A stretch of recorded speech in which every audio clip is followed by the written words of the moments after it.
Good evening everyone, कैसे हैं आप सब लोग। आई होप अच्छे होंगे। Welcome to study with Sumita. मैं आपको बता दूं, कल मैंने इन्वायरमेंट की फ़र्स्ट क्लास ली थी। ठीक है, आज उसका सेकंड पार्ट है जिससे मैं आगे का आपको बताऊंगी। और जिसने भी अगर नहीं देखा है तो वह कल का वीडियो जाके उसमें प्लेलिस्ट में आप देख सकते हैं।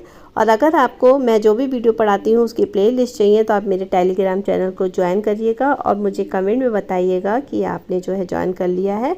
मैं आपको पीडीएफ सेंड कर दूँगी। तो चलिए फिर आगे स्टार्ट करते हैं। विभिन्न संगठन एवं संस्थान संयुक्त राष्ट्र पर्यावरण कार्यक्रम, जिसको फुल फॉर्म शॉर्ट फॉर्म है UNEP। इसकी स्थापना कब की गई थी? 1972 में की गई थी और इसका मुख्यालय नैरोबी में है। ठीक है, और नैरोबी कहाँ है? केन्या में है। राष्ट्रीय पर्यावरण अभियांत्रिकी शोध संस्थान, और इसकी संस्था वर्ष 1958 में नागपुर में की गई थी। ये सारी चीज़ें जो हैं आपकी पेपर में पूछी जाती हैं। ठीक है, इसके 5 क्षेत्रीय प्रयोगशालाएं हैं। तो दिल्ली में, मुंबई, चेन्नई, कोलकाता और हैदराबाद में है। ठीक है, इसकी स्थापना के भाई मुख्य उद्देश्य कौन कौन से थे? तो इसकी स्थापना के जो राष्ट्रीय पर्यावरण अभियांत्रिकी शोध संस्थान है, इसकी स्थापना का जो मुख्य उद्देश्य है वह है वाटर सप्लाई, सीवरेज प्लांट, औद्योगिक प्रदूषण से संबंधित बीमारियों की रोकथाम के लिए शोध एवं विकास हेतु कार्य करना। ठीक है, ये विज्ञान एवं प्रौद्योगिकी मंत्रालय के अधीन है। अब है राष्ट्रीय पर्यावरण प्राधिकरण NEA। इसका पूरा नाम है राष्ट्रीय पर्यावरण अपीलीय प्राधिकरण। ठीक है, इसको याद रखिएगा। इसकी स्थापना राष्ट्रीय अपीलीय प्राधिकरण अधिनियम की जो है 1997 के तहत की गई थी और इसका गठन वन एवं पर्यावरण मंत्रालय के द्वारा किया गया था।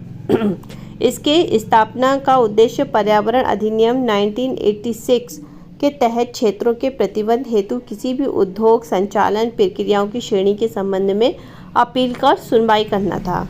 फिर है आपका विश्व मौसम विज्ञान संगठन, जिसको WMO कहते हैं। ठीक है, याद रखिएगा। ये अंतर्राष्ट्रीय मौसम विज्ञान संगठन 17 मार्च 1951 को विश्व मौसम विज्ञान संगठन के नाम से अस्तित्व में आया था और इसका मुख्यालय कहाँ पे है? जेनेवा में है और जेनेवा स्विट्जरलैंड में है। ठीक है, इसका मुख्य कार्य पृथ्वी के वायुमंडल की दशा और व्यवहार का अध्ययन करना है। इम्पोर्टेंट टॉपिक है, नोट कर लीजिएगा। पर्यावरण संरक्षण एजेंसी, भाई इसकी full form environmental protection agency EPA। ठीक है, इसकी स्थापना 2 दिसंबर 1970 को हुई थी और ये संयुक्त राज्य अमेरिका की संघीय एजेंसी है। इसका संबंध मानव स्वास्थ्य एवं पर्यावरण संबंधी नियमों के निर्माण पर है। ठीक है, आगे बढ़ते हैं। फिर है संयुक्त राष्ट्र पर्यावरण कार्यक्रम, इसकी UNEP की फुल फॉर्म, ये फुल फॉर्म भी पूछ ली जाती है तो इनको याद रखिएगा। इसकी स्थापना 1972 में हुई थी। इसका मुख्यालय नैरोबी में है जो कि केन्या में स्थित है। मानव संबंधी जो है अवधारणा, मानव पर्यावरण संबंधी अवधारणा कौन कौन सी है? तो पहली है नियतिवादी अवधारणा, जो कि एक F रेडजिल ने मानव एवं पर्यावरण के संबंध में नियतिवादी अवधारणा को जन्म दिया था। इनके अनुसार मानव जीवन को प्रकृति पर पूर्णतः निर्भर माना गया है, अर्थात मानव की उन्नति, अवनति एवं विकास की दर पर्यावरण पर निर्भर करती है। और दूसरे शब्दों में उपागम पृथ्वी प्रगति ने मनुष्य को बनाया है के सिद्धांत पर आधारित है। तो अगर पूछा जाए कि प्रकृति ने मनुष्य को बनाया है, ये किसके सिद्धांत पर आधारित है? तो नियतिवादी अवधारणा के उस पर है। और ये किसने अवधारणा दी है? तो F रेडजिल ने दी है। इस सिद्धांत का प्रभुत्व 1920 तक बना रहा था और इसके समर्थक कौन कौन से थे? हमबोल्ट, कार्ल रिटर जैसे भूगोलवेत्ता रहे हैं। इस अवधारणा की आलोचना विशेष रूप से फ्रांस के भूगोलवेत्ताओं ने की थी। संभववादी अवधारणा, ये किसकी है? विडाल डी लावरास, जो नियतिवादी अवधारणा के आलोचक रहे हैं, संभववादी अवधारणा को जन्म दिया। इस अवधारणा के समर्थकों में पूंज, ईशा बोवन, एल फ्रेवे और डिमांजिया ने भूगोलवेत्ता थे। इनके अनुसार मानव का पर्यावरण एक सक्रिय अभिकर्ता माना जाता है और मनुष्य पर्यावरण को इतना परिवर्तित कर सकता है कि परिवर्तित पर्यावरण मनुष्य एवं उसके समाज हेतु अनुकूल हो जाए। यानी मानव प्रगति पर विजय प्राप्त कर चुका है और उसमें हर प्रकार का परिवर्तन कर सकता है। ठीक है, इसके बाद में नवनियति अवधारणा, ये दोनों ही अतिवादी अवधारणाओं का खंडन करती हैं। ये ग्रिफिथ, टेलर और OS सपेट ने भूगोलवेत्ताओं ने प्रकृति की एकपक्षीय दोहन की आलोचना की और बताया कि प्रकृति का अत्यधिक दोहन विनाशकारी हो सकता है। उन्होंने प्रकृति के संदर्भ में रुको और जाओ, ये याद रखिएगा, ठीक है। रुको और जाओ ये क्वेश्चन में पूछा भी गया है। स्टॉप एंड गो की नीति को किसने अपनाने को कहा था? तो ग्रिफिथ, टेलर, OH के स्पॉट ने कहा था। ये दोनों नाम याद रखना। अपनी सीमाएं हैं, हमें चाहिए कि हम प्रकृति को समझने का प्रयास करें, उसके बाद अपने विकास नीतियों का निर्धारण करें। वस्तुतः टिकाऊ या सतत विकास नियति अवधारणा से ही संबंधित है। सांस्कृतिक निश्चयवाद की अवधारणा, तो सांस्कृतिक निश्चयवाद के जनक कौन रहे हैं? तो प्रोफेसर कार्ल ओ सावर थे। इनके अनुसार मानव अपनी आवश्यकताओं के अनुसार अपनी तकनीक का विकास करता है, ठीक है, और उसकी संसाधनों का उपयोग करता है। इस अवधारणा में मानव की सक्रियता पर बल दिया गया है। मेन पॉइंट क्या है कि सांस्कृतिक निश्चयवाद की अवधारणा को विशेष रूप से संयुक्त राज्य अमेरिका में लोकप्रियता प्राप्त की है। फिर है आपका आगे पारिस्थितिकी की अवधारणा। तो इसमें जो मेन पॉइंट है वो मैं आपको बता देती हूँ कि पर्यावरण के अंतर्निहित स्वतः नियंत्रित क्रियाविधि होती है, जिसे होम्योस्टेटिक क्रियाविधि कहते हैं। इसमें मनुष्य अपने क्रियाकलापों द्वारा इसमें परिवर्तन करता है, और जब ये परिवर्तन सहनशीलता से अधिक हो जाता है तो विभिन्न भयावह समस्याएं उत्पन्न होती हैं, जो मनुष्य सहित पूरे प्रकृति के लिए विनाशक होती हैं। राष्ट्र का विकास एवं स्थिरता पारिस्थितिकी स्थिरता पर निर्भर करती है। अमेरिका के प्रसिद्ध भूगोलवेत्ता मिस सैम्पल के अनुसार मानव अपने पर्यावरण की उत्पत्ति है। अगर पूछा जाए किसने कहा है, तो मिस सैम्पल ने कहा है। और मानव अपने पर्यावरण में संघर्ष करके वर्तमान स्वरूप पे पहुंचा है, किसके अनुसार है? चार्ल्स डार्विन के अनुसार है। सतत विकास, निर्बाध, निरंतर, स्थायी विकास शब्द का प्रयोग पहली बार IUCN यानी कि international union for conservation of nature and national resources ने की थी। ये फुल फॉर्म है इसकी, याद रखिएगा।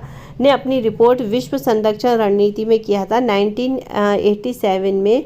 WCED यानी कि वर्ल्ड, ये जो फुल फॉर्म दे रखी है ना, ये सारी चीज़ें याद रखिएगा। Commission of environment and development, our common future. तो आपके नामक रिपोर्ट में इस शब्द की परिभाषा का कार्य पद्धति का व्याख्या की है, जिसे UNO ने स्वीकार कर लिया है। चलिए आगे बढ़ते हैं। तो प्रथम शिखर सम्मेलन याद रखना जो है कब हुआ था? 1992 में हुआ था। एजेंडा 1 रियो योजना सतत विकास के प्रति पूर्ण समर्थन व्यक्त करता है। 2012 में रियो 20 सम्मेलन के घोषणा पत्र का शीर्षक क्या था?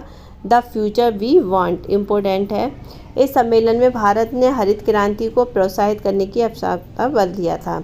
सतत विकास, स्थायी विकास की अवधारणा के सर्वप्रथम प्रतिपादक कौन रहे हैं? तो ब्रटलैंड हुए हैं और 1987 में ही हुआ था। स्थायी विकास प्राकृतिक संसाधनों के उपयोग के संदर्भ में अंतर पीढ़ीगत संवेदनशीलता की घटना है। अब कुछ महत्वपूर्ण तथ्य हैं जिनके बारे में जान लेते हैं। जैव संसाधन सतत विकास संस्थान कहाँ पर है? इम्फॉल में है। सतत विकास के 4 मानक होते हैं: अंतर पीढ़ीगत समता, अंतरागत पीढ़ीगत, लैंगिक असमानता, वहन क्षमता। नवीकरणीय प्रस्तावन, अंतर्निर्भरता, अनुशासनशीलता, अनुकरणशीलता और विकास के मूलभूत विचार हैं। ठीक है, इनमें से तो ऐसा कुछ नहीं है खास। अब मेन चीज़ है आपकी ये देख लीजिए। पर्यावरण दिवस और उनके दिवस दे रखे हैं। तो विश्व जलमग्नता आदर दिवस 2 फरवरी, राष्ट्रीय विज्ञान दिवस 28 फरवरी, विश्व वन्य दिवस 3 मार्च, विश्व वानिकी दिवस 21 मार्च। इम्पोर्टेंट कई बार आया है। विश्व जल दिवस 22 मार्च, मौसम विज्ञान दिवस 23 मार्च, विश्व स्वास्थ्य दिवस 7 अप्रैल, जल संसाधन 10 अप्रैल, विश्व पृथ्वी दिवस पूछा गया है 22 अप्रैल। ठीक है, विश्व प्रवासी पक्षी दिवस 8 मई, विश्व जैव विविधता दिवस 22 मई, तंबाकू मुक्ति 31 मई, विश्व पर्यावरण दिवस जो है 5 जून। बहुत ही ज़्यादा इम्पोर्टेंट है, बार बार पूछते हैं। विश्व महासागर दिवस 8 जून, विश्व भूगर्भ जल दिवस 10 जून, मरुस्थलीकरण एवं अनावृष्टि की रोकथाम एवं अंतर्राष्ट्रीय दिवस 17 जून, विश्व जनसंख्या दिवस 11 जुलाई। इम्पोर्टेंट है, ये भी कई बार पेपर में आया है। विश्व प्रगति संरक्षण दिवस 28 जुलाई, ये याद कर लीजिएगा। अंतर्राष्ट्रीय बाघ दिवस 29 जुलाई, विश्व ओजोन दिवस 16 सितंबर, विश्व प्राकृतिक आवास दिवस 3 अक्टूबर, वन्य जीव सप्ताह 2 से 8, विश्व शाकाहार दिवस 6 अक्टूबर, विश्व आपदा नियंत्रण दिवस 13 अक्टूबर, विश्व खाद्य दिवस 16 अक्टूबर। राष्ट्रीय पर्यावरण जागरूकता माह 19 अक्टूबर से 18 नवंबर तक। राष्ट्रीय पक्षी दिवस 12 नवंबर।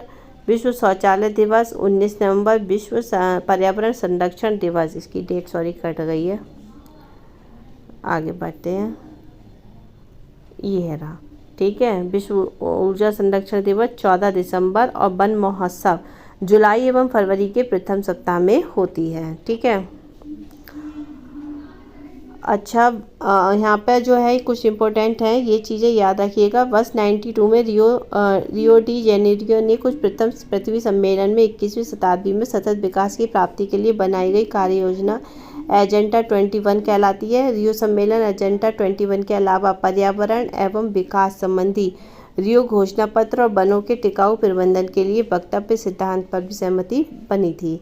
रियो+10 जो है पृथ्वी सम्मेलन 2002 में एजेंडा 21 के क्रियान्वयन का लक्ष्य दोहराने के साथ ही सहस्त्राब्दी में विकास लक्ष्य को लागू करने का लक्ष्य भी निर्धारित किया गया है।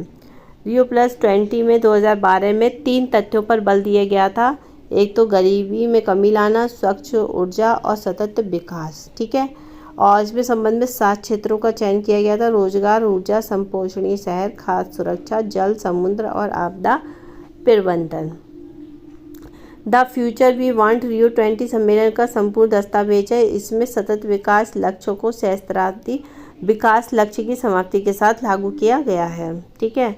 अब मेन यहाँ पे जो है प्रथम विश्व पर्यावरण दिवस कब मनाया गया था, तो 1973 में बनाया गया था। विश्व पर्यावरण दिवस 5 जून को मनाया जाता है, इम्पोर्टेंट है।